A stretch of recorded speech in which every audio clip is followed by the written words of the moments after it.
This is the re-upload of a video which I filmed last year after the first trip with Will, RJ and me through Europe, #Europe689. I thought that maybe some of you haven't seen it yet, and I also wanted to add subtitles. The ending is a little bit different as well, so please enjoy.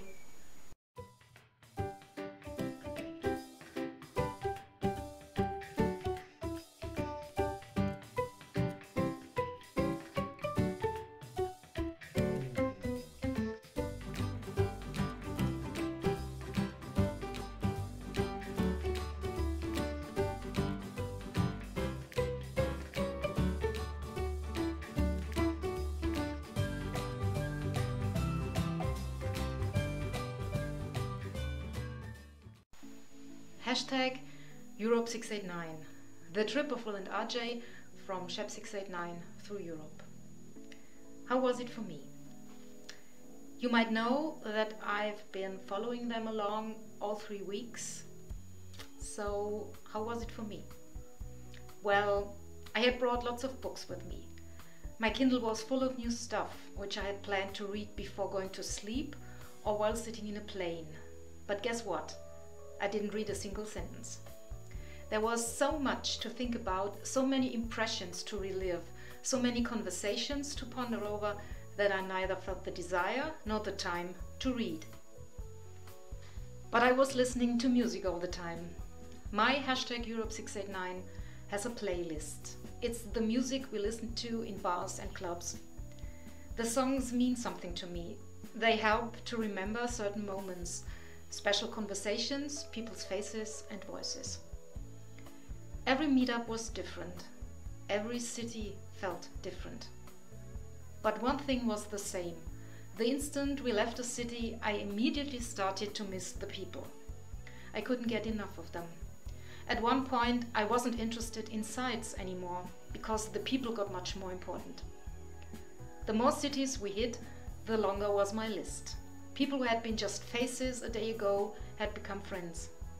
They all had a story to tell, and they all made the trip colorful and unique. I had been on city trips before, but I had never experienced such a vibe or such an excitement.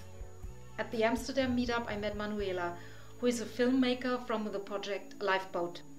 The link is in the description. They are giving people a voice who suffer from HIV, but it's even more than that. It's about people who feel that they don't belong. We messaged later and Manuela described the meetup like this. I was so struck by the meetup and how people from different backgrounds, different ages, different sexual orientations all came together in the most amazing, gentle, open spirit. It was mind-blowing. I couldn't have put it any better, Manuela. The trip changed me.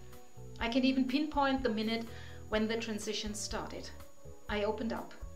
Layer after layer peeled off, and each new day I felt more comfortable in my skin and in front of the #689 camera. It was a mixture of feeling accepted, being among like-minded people, and pride. And after the trip, my environment noticed the difference in me. Not only did I radiate an unapologetic happiness, it finally felt so easy to talk about my sexual orientation. And I talked about the people that I've met all the time, to everyone. I'm an advocate and an activist, and it took me a while to realize this. #Europe689 taught me that it's the people who are important. And #Europe689 taught me as well that I have a voice. And from now on, I plan to use it.